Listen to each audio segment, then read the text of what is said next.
What's good, ladies and gentlemen? How y'all doing? Just earlier this week, a new trailer for the Netflix live-action Avatar: The Last Airbender dropped. This may be the last trailer we get before it comes out, which is coming out February 22nd, just for those of you who don't know. But the more and more information that comes out, the more trailers, the more sneak peeks, the more things that the closer that we get to the release of this show, well, I'm happy to say that I'm just getting more and more excited. Now, in this trailer, we could see a lot more. I mean, it gets me excited. It does a very good job at what it sets out to do, okay? I think, now, this may be a bold statement, I'll admit it, but I think that we could put a lot of our fears behind us, at least some surface level issues and worries that we have about live action shows in general, adaptations in general. I think that it's looking pretty decent, actually. In this new trailer, we could continue to see more of the CG, which continues to look very good. One of the big problems within anime or cartoon adaptations into live action, you always know that there's going to be some bad CG that could really take you out of the immersion if it's really bad. But here in the trailer, everything is looking very solid. Since it was a cartoon adapted into live action, there's obviously going to be some things that are very difficult to translate, some things that are very difficult to put in that live action format.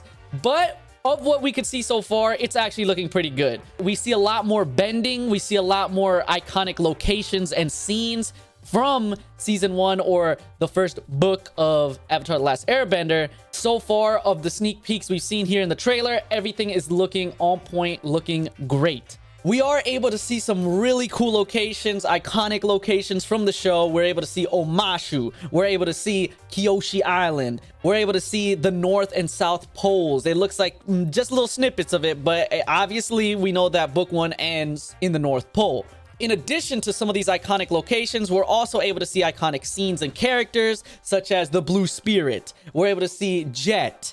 We're able to see King Boomy. We're able to see all these characters that we know and love in live action. At least a little bit of a sneak peek, right? I can never speak definitively until that show drops. Of course, I'm aware that everything could fall apart, but I am optimistic. I'm optimistic on this one. Maybe they got me, but I'm optimistic. I'll admit it. The characters, there's something about the characters, there's something about the locations that really give me hope or optimism to how they're going to make this show. As long as they kind of loyally stick to the base of Avatar, the feel of Avatar, the characters and all that stuff, I know that they're going to expand upon it. I know that they're going to show us more and more. We could see it just here in the trailers, because obviously we already are getting glimpses of Ozai, which in the cartoon series we don't see until much later.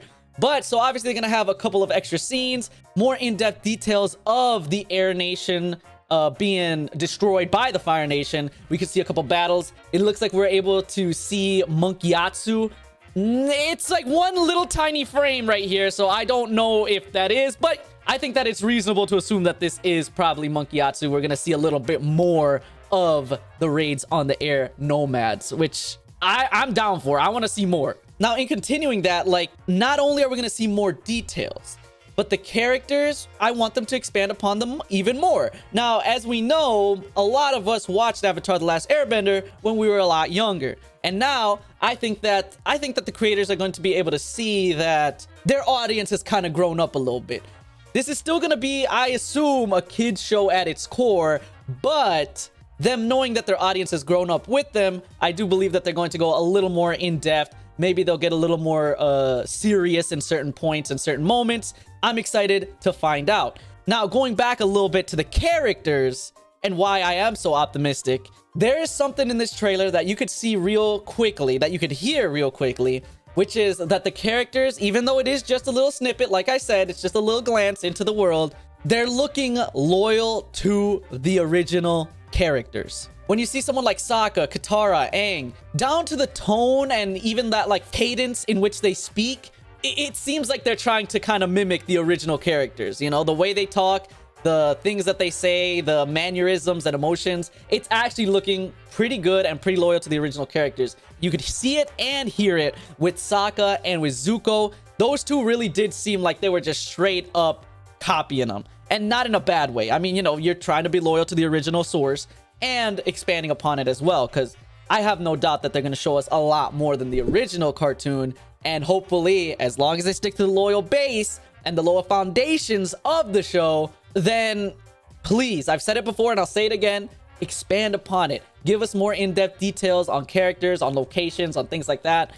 Please do, please do. Continuing with speaking with the characters. Now, we already saw a couple of the characters in the original trailer, and here in the new one, we are able to see a bit more. We're able to see Jet and King Boomy and Blue Spirit, like I said earlier, and honestly, they're all looking good. In my opinion, King Boomy, the little shot we got of him, he's looking the roughest, but like I said, I've done nothing but sing praises for the other characters, their accuracy, and the much better casting than you know, the movie that shall not be named. That one, it doesn't exist. So much better casting, and I'm happy with every single one, even King Boomy, but he definitely is. This little frame looks the roughest, but it's understandable to a degree because King Boomy is kind of out there. He does look kind of crazy anyways, so I guess it's gonna be fine. It's probably gonna be fine.